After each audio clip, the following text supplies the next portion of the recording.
Pinatigil ang operasyon ng isang manufacturing facility sa Batangas matapos makitaan ng radioactive material ang kanilang produkto.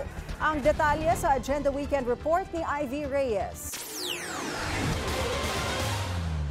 Ipinag-utos ni Interior Local Government Secretary John Vic Remulla na sumunod ang May Kawayan, Bulacan at Calaca, Batangas sa pagsasagawa ng contamination measures. Yan ay matapos madiskubre na may elevated levels ng radioactive na cesium-137 ang 23 shipping containers mula sa Pilipinas. Ang Steel Asia Manufacturing Corporation sa Calaca, may cesium-137 din ang zinc dust samples. Sa ipinadalang sulat ng DILG, ipinapatigil muna ang lahat ng operations sa kanilang facilities para mapigilan ang pagkalat ng radioactive material. Kailangan din daw magsagawa ang Calaca ng medical evaluation at radiological assessments sa lahat ng staff na posibleng na-expose dito. Na-flag ang mga container ng Nuclear Energy Regulatory Agency ng Indonesia noong September 16. Nasa otoridad na ng PNP at BFP ang seize orders na ito. Samantala, katuwang naman ng DILG ang local governments ng Calaca at May Kawayan sa monitoring, coordination ng evacuation zones at health screenings ng mga posibleng apektado.